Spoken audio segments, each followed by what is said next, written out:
네, 여러분 안녕하세요. 이삭의 샘 김이삭 목사입니다. 오늘 우리가 나눌 하나님의 말씀 마가복음 11장 12절부터의 말씀입니다. 이튿날 그들이 베다니에서 나왔을 때에 예수께서 시장하신지라 멀리서 잎사귀 있는 한 무화과 나무를 보시고 혹 그 나무에 무엇이 있을까 하여 가셨더니 가서 보신즉 잎사귀 외에 아무것도 없더라. 이는 무화과의 때가 아님이라. 예수께서 나무에게 말씀하여 이르시되 이제부터 영원토록 사람이 내게서 열매를 따먹지 못하리라 하시니 제자들이 이를 듣더라. 아멘. 네, 오늘 말씀은 예수님께서 베다니에서 이 무화과 나무에 대해서 열매 없는 걸 보시고 저주하신 그러한 장면입니다. 우리가 이제 쭉 보고 있지만 지금 예수님께서는 지금 예루살렘 어제 입성을 하셨지요. 입성을 하시고 그리고 나서 그날 밤에는 예루살렘 밖 베다니에서 머무신 것 같아요. 베다니에는 마리아와 마르다, 나사로가 있었지요. 아마 거기서 그들의 집에서 주무셨을 것 같기도 합니다. 자, 예수님께서 그날 이렇게 베다니에서 주무시고 그리고 그 다음 날 이제 다시 예루살렘으로 들어가십니다. 근데 오는 길에 예수님께서 시장하셨다라고 말을 합니다. 그리고 한 무화과 나무를 보시고 여기에 뭐가 있을까 하고 예수님께서 다가가시지요. 그리고 가봤더니 열매가 없어요. 아무것도 없는 거예요. 그래서 예수님이 어떻게 하셨습니까? 저주하니까 이 나무가 말라 죽었다 하는 것이 그 뒤에 등장을 하게 됩니다. 우리가 이 본문이 이걸 읽으면서 여러 가지 생각을 하게 됩니다. 우리가 흔히 첫 번째로 이렇게 하게 되는 거는 열매가 없다. 그래서 예수님께서는 열매를 찾으신다. 그래서 우리는 삶의 열매 또는 성령의 열매를 맺는 그러한 성도가 돼야 된다. 이러한 결론을 맺기도 합니다.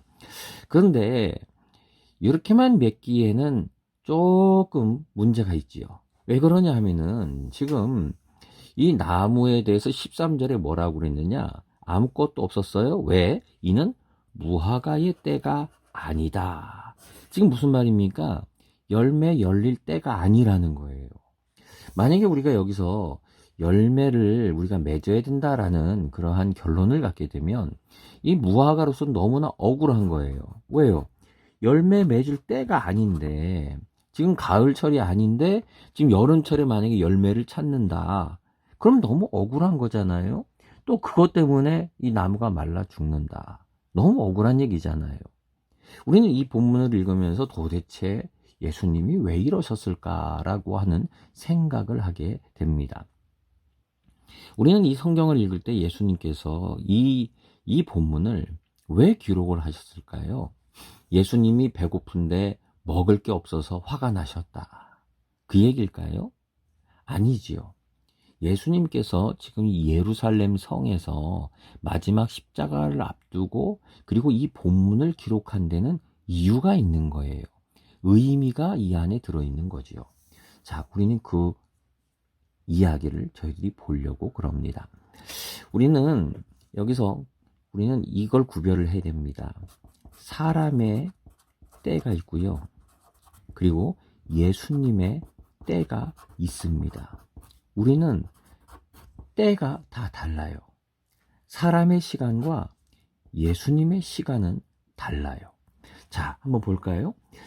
우리가 이 앞에서 살펴봤던 것 중에 이 앞에 예수님이 예루살렘에 입성을 하실 때에 타고 등장하신 게 뭐였지요?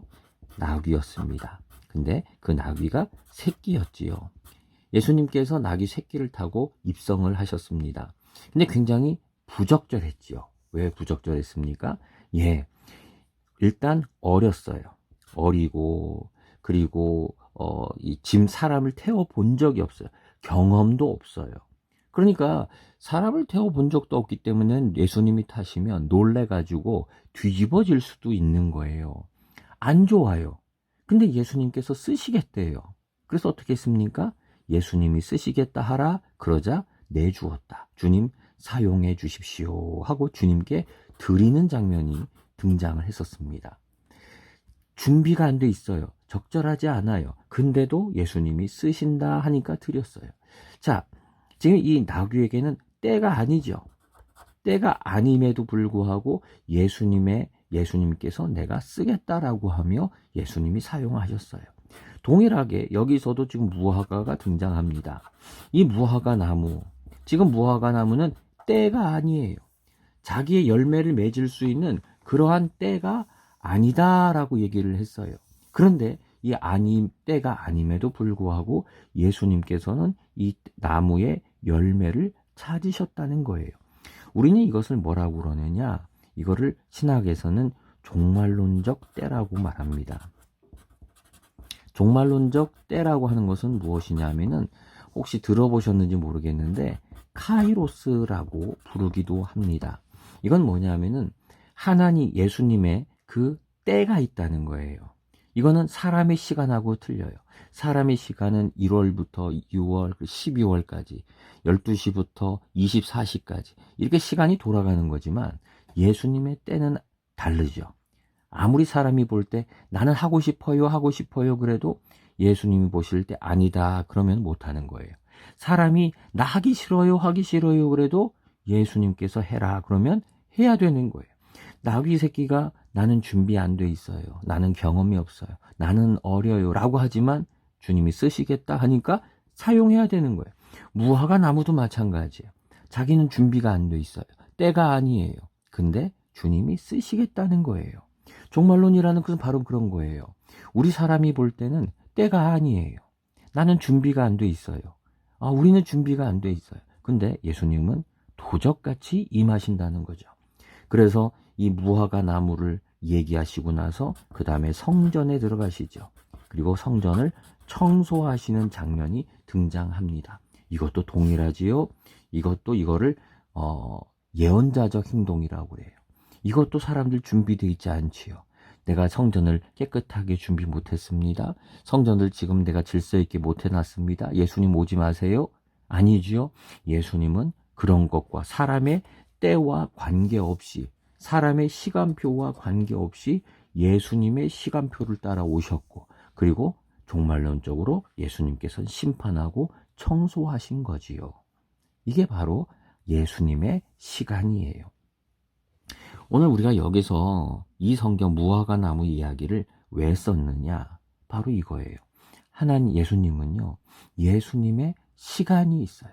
이제 십자가를 앞에 두고 예수님의 시간이 돌아가고 있어요. 우리에게 말씀하는 거예요. 너희의 시간을 따라 하지 마라. 예수님의 시간을 따라서 움직여라 라고 하는 것을 말씀하고 계시다는 거예요. 여러분, 우리는 사람은요, 항상 우리의 시간에 예수님을 끌어오려고 그래요. 우리가 원하는 때에 예수님을 사용하려고 그래요. 복 주세요. 우리 사람의 때에 맞춰서 그러는 거예요. 사람의 욕심에 맞춰서 그러는 거예요. 그러나 이제는 예수님의 시간에 맞춰야 하는 줄 믿습니다. 예수님의 때가 있어요. 예수님이 우리에게 바라시는 때가 있어요. 지금은 기도해야 될 때다. 지금은 너희가 나서야 되는 때다. 지금 너희가 외쳐야 되는 때다. 지금은 너희가 전도해야 되는 때다. 지금 십자가를 앞에 두고 너희가 지금은 겸허하게 기도해야 되는 때다. 사랑해야 되는 때다. 교회의 위기를 느끼면서 지금은 가슴을 치며 회개해야 되는 때다라고 우리에게 종말론적인 때를 우리에게 말씀하고 계신 거예요. 여러분, 우리가 준비되었다고 하나님의 일을 하는 거 아닙니다. 하나님의 때에 쓰시겠다라고 하면 우리는 드려야 되는 거예요. 우리는 때가 아닙니다라고 하지만 예수님이 바라시는 그 때에 갑작스럽게 우리에게 말씀하시는 때가 온다는 거예요. 여러분, 우리는 준비되어 있습니까? 오늘 하루 우리가 살아갈 때에도 내 때에, 내 시간표에 예수님을 맞추려고 하지 말고 예수님의 시간에 우리를 맞추어서 주님 달라 하시면 드리겠습니다. 너무 원하지만 주님이 멈추라 하시면 멈추겠습니다 라고 하며 주님의 시간에 맞추는 나귀 새끼와 같은 그리고 준비되어 있는 무화과 나무가 되기를, 성도 되기를 소망합니다. 기도하겠습니다. 주님, 준비되어 있을 때에만 예수님이 오시는 게 아니지요. 내가 준비되어 있고 내가 원하는 때에 예수님께서 들어주시는 게 아니지요. 내 때가 아닌 것 같은데 그러나 예수님의 때가 있었습니다. 예수님이 원하시는 때가 있었고 예수님께서 내가 멈추기를 원하시는 때가 있었습니다. 주님의 시간에 내가 맞추기를 원합니다. 주님의 시간표에 십자가를 앞두고 그리고 부활을 앞둔 바로 예수님의 그 마음에 나의 마음을 주님 두기를 원합니다. 예수님의 이름으로 기도드립니다. 아멘.